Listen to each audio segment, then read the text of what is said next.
Masahiro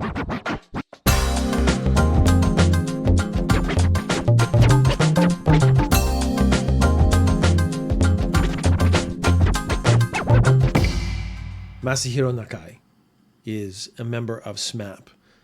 And I always forget what it stands for.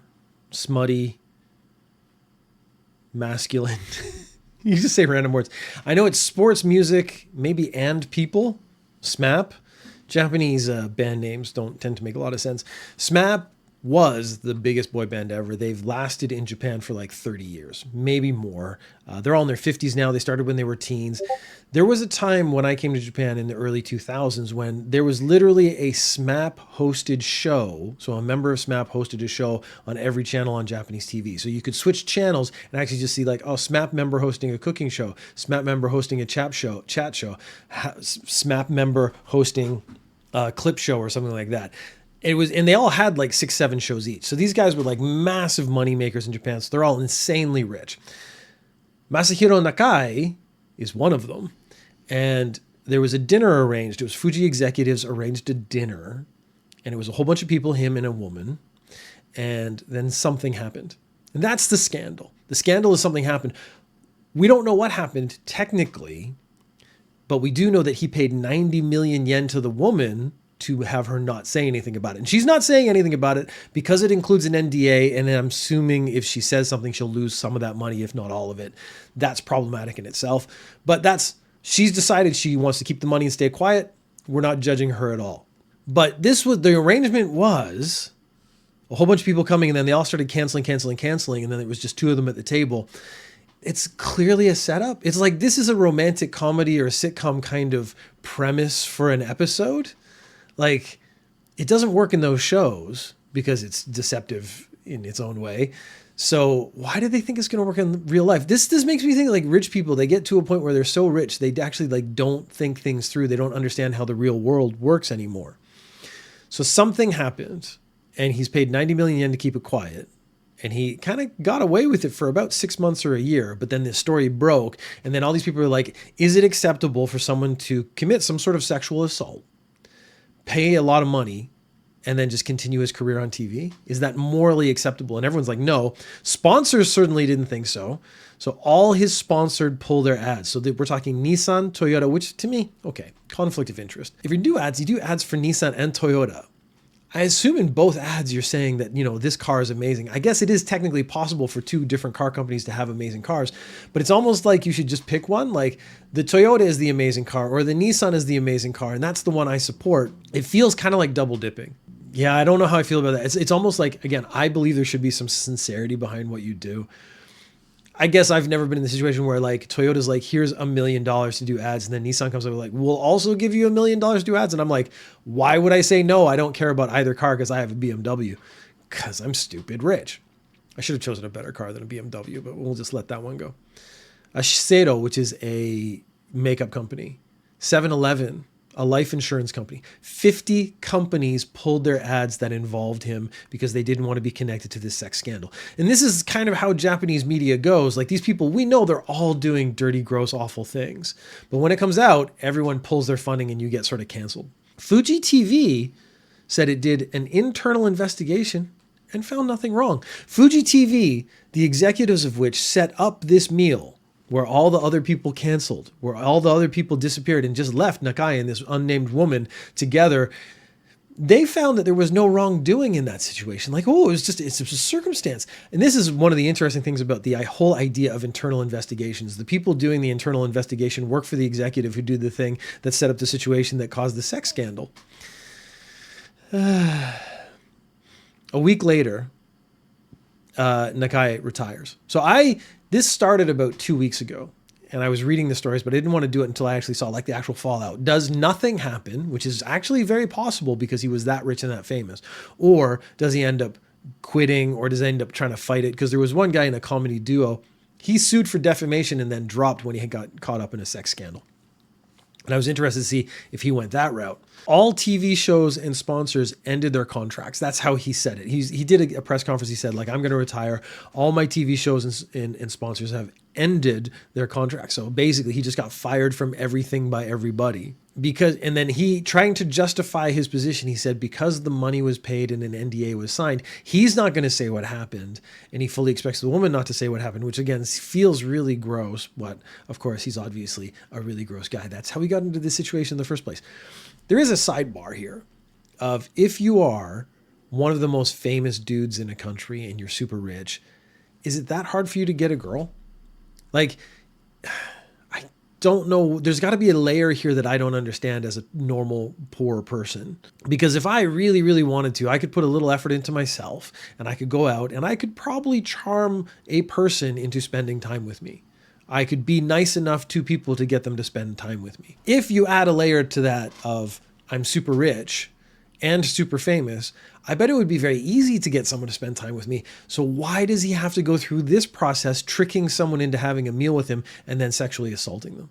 Then at the end of his statement where he said, okay, all his sponsors and TV shows have ended their contracts and he's not going to say anything because of the NDA. He said he will deal with it sincerely, which I think if you examine his immediately previous statements isn't true. Fuji TV will have a third-party investigation now. The station lost 75 of its sponsors. So half of its sponsors actually said, we're not even going to have our commercials on Fuji TV at all because of this scandal. And they were discussing if the Fuji TV president should quit, which is last night when I was making my notes. And then when I woke up this morning, I looked through my feed really quickly and it said the Fuji TV president has decided. The Fuji TV president has decided to retire. A little while ago, we had a guy on, and the story was that he was using AI to pretend to be a woman so that he could get people to subscribe to him and give him money to give them dating advice and financial advice. And there was a very gray area as to how illegal this is because they were paying for this advice and he was giving this advice, but he was using an avatar to sort of say, I am this attractive woman, but he wasn't. So is that fraud? Because you get the thing you paid for, it's just not from the source you thought it was coming from. I think the actual fraud was a lot of these guys who were paying for this service were hoping they could get into direct contact with this very attractive AI woman. Well, a 29-year-old posed as a high school girl on dating apps. He would arrange to meet with a person, so they're thinking they're going to meet a high school girl and say, you shouldn't molest minors. How much sincerity can you show me? The market rate is 3 million yen. So he's saying, I've caught you. You're a pedophile of sorts. You're trying to attract or date underage women. Pay me 3 million yen and I'll keep it quiet. He gets arrested. He gets arrested because he talks to a guy, he says, give me 3 million yen. And that guy says, like, I don't have 3 million yen. So he calls his family and says, can I, borrow 3 million yen? And then the family's like, this seems really suspicious. And probably our son's an idiot. That's why he's calling us and asking for 3 million yen. So they immediately call the police and say, look, we think our son's being scammed right now. Can you go check it out? They go check it out and they immediately arrest this guy. He says when he's being arrested, I didn't say anything about money. My goal was to make them aware of what they were doing.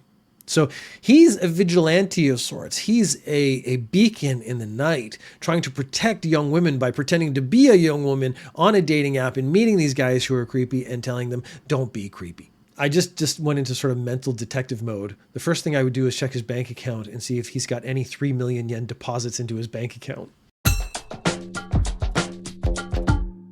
And continuing with our impersonating other people theme, a 17-year-old. So impersonating people seems to be a younger man's game.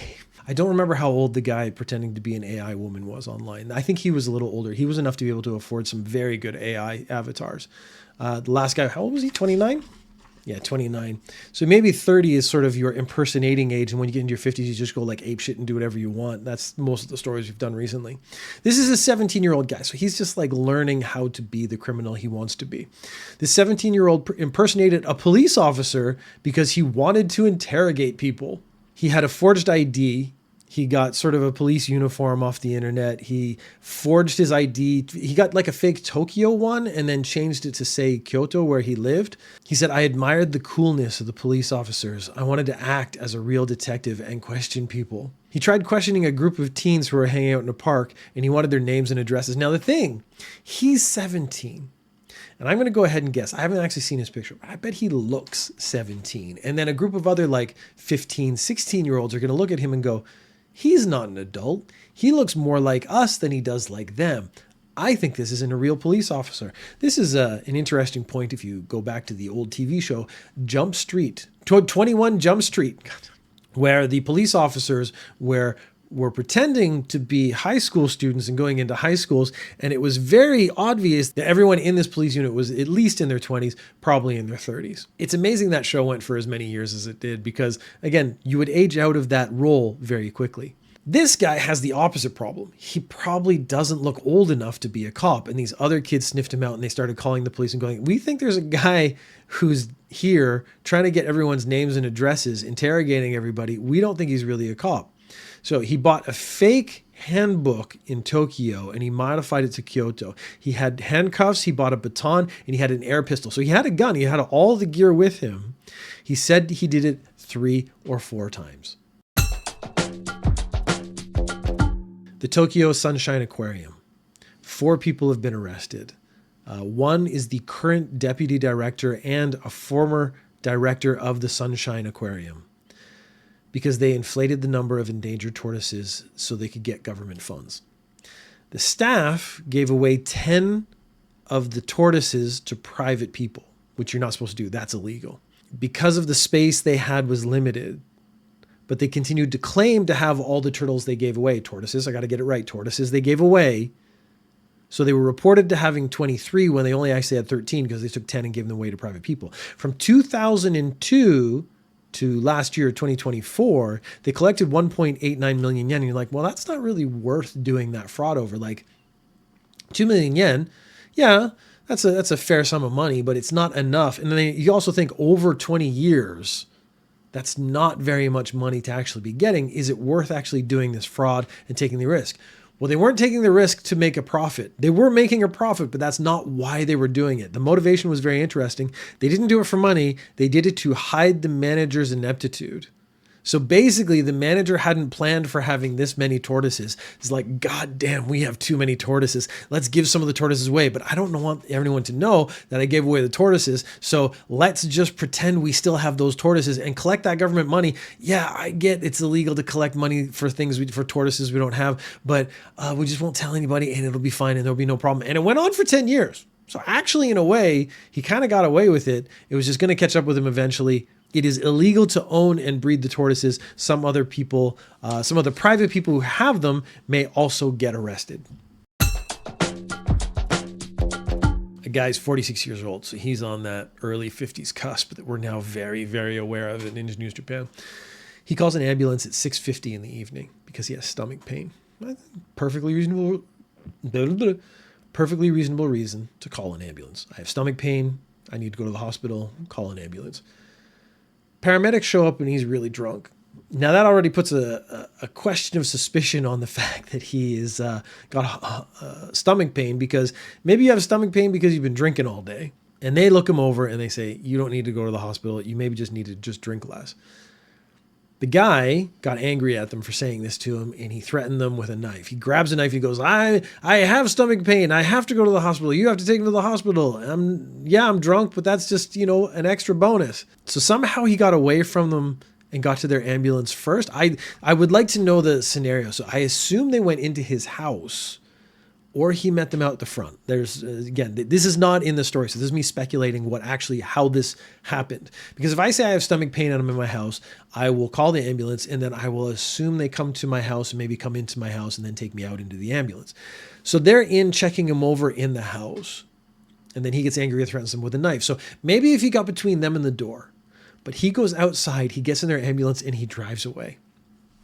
So this drunk guy who had stomach pain thinks the best solution to the problem he's having right now is to steal the ambulance that came with him. The paramedics, I'm assuming, are just standing gobsmacked in his living room, and then they pull out their smartphone really slowly and call the police and go, hey, a guy just stole our ambulance. Can you go get him, please?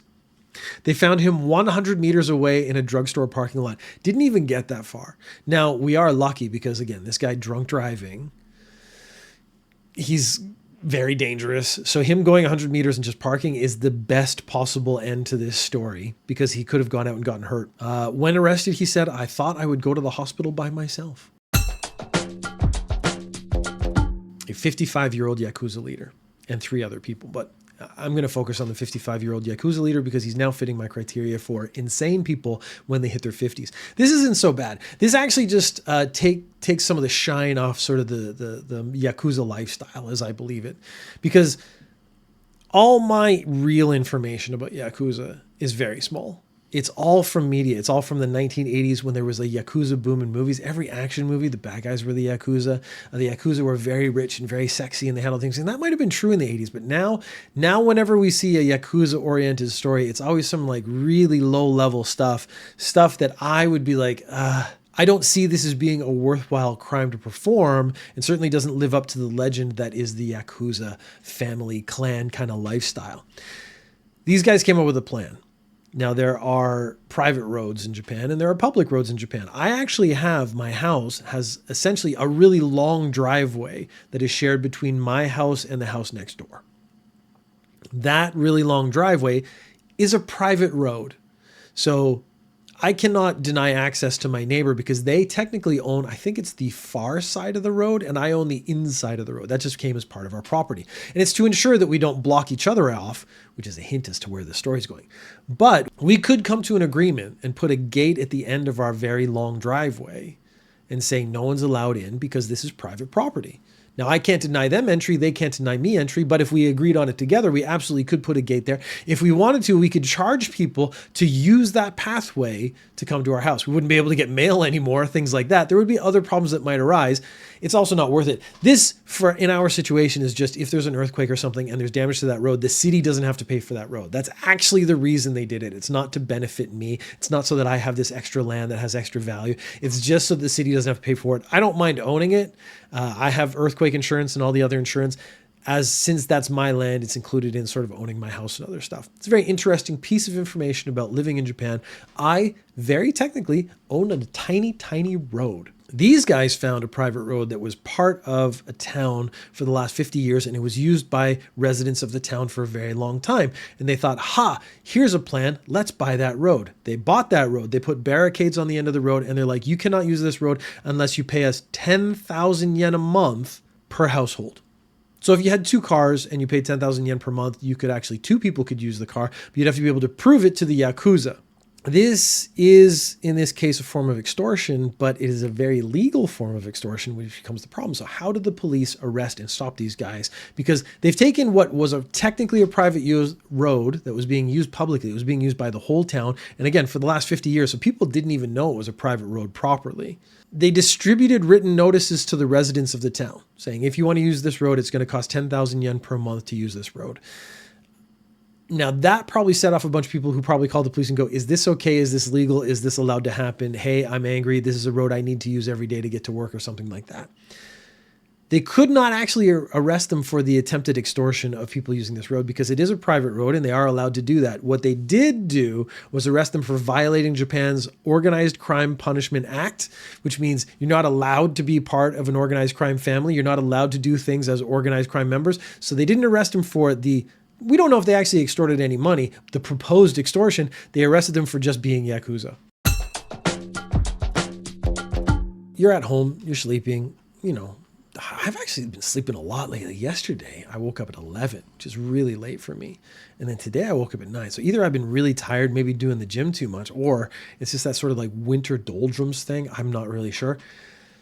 Really, really sleepy lately. Just want to sleep all the time. It was really hard for me to get started today. But a woman is sleeping at either 8 or 9 a.m., depending on how badly you think my handwriting is. She was awoken because her roommate was attempting to stab her in the stomach through her futon. Now, for people that know about Japanese culture, futon is just an incredibly thick blanket. You throw futons down to act as mattresses. I always have to stack 2 because they're a bit too thin for me. And then you put a different futon on top to act as a blanket. So it's almost like a really heavy blanket. But I didn't think futons were thick and strong enough to stop you from getting stabbed in the stomach. So They said a knife. They didn't say how big the knife was, but almost all these stories, it's a kitchen knife because knives are not a very common thing to have people around the house in Japan. So let's say she got a kitchen knife and she's stabbing her roommate in the stomach. It doesn't get all the way through and stab her in the stomach, but it is enough to wake up the roommate. She wakes up. She kind of like, there's no information of a struggle or anything. So it seems like she just got up, got out of bed, and the roommate who was attempting to murder her was like, oops, that wasn't what you thought it was, or something like that, like making excuses. Nothing actually seems to have happened after the initial attempted murder. And we aren't given any information. We know that she was sleeping in her futon. We know the other one, the roommate, was standing over her, stabbing her in the stomach when she woke up. It did not even penetrate the skin. She called the police. The woman was arrested. She said, I stabbed her with a kitchen knife, but I didn't intend to kill her. Which brings up the question of when you stab someone in the stomach, what do you intend to do if it's not trying to kill them? There has to be some other stuff going on there. I'm going to follow this story as much as I can to see if there's a follow-up, but I don't think there will be. This again, because no one actually got hurt in any real way. She got caught right away. The motivation probably won't come up. So for our final story, the title was enough of a draw for me. You don't even need the story after that. A polygamous ex-fortune teller on trial for sexual assault dies in apparent suicide. You don't need a story after that. You could just unpack that sentence. A polygamous ex-fortune teller. So he used to, as a job, tell fortunes. He's now about 76 years old. So, well, he was about 76 years old. The polygamous party. He lived with 13 people. He lived with his wife and 8 former wives. They all lived in the same house and 3 children. I wouldn't be able to date 2 girls at the same time. I'm always sort of fascinated by how these guys can manage this. Like, are they that charming? How do they get women to just live together? This is not the first polygamy story we've had on Ninja News Japan. We had one, I think it was about 6 months ago. And it was a guy living in a house with 4 women. He was married to one and he was dating the other 3, and they all just lived together and contributed. And he didn't do any work. Like, they all just paid for him to live. I am not that charming. This maybe is the thing I'm realizing is I have missed out on a certain level of charm where I can't even get one woman to pay for my lifestyle. He was arrested in February 2023 and being accused of sexual assault. He'd been arrested 4 times before for the same crime. So the next one that he's been charged with, the one in 2023, it's probably true. I mean, he's already been arrested 4 times. This is clearly a pattern of behavior. He was 76 years old. He was found collapsed by his wife. And it does bring into question the fortune telling aspect of it, because I don't believe in fortune telling. But if you believed in fortune telling, you think you'd be able to see some of these arrests coming? I guess people want to believe something. I don't want to talk about this because I know I'm just going to get off on really weird content soon.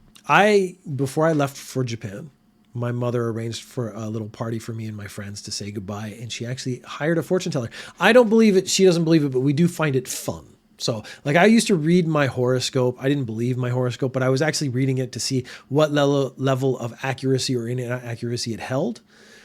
The fortune telling was kind of the same thing. She's like, let's just see what she says, and then as we go through our lives, we can track, was she accurate or not? She was so wrong. She should have gotten more things correct by accident.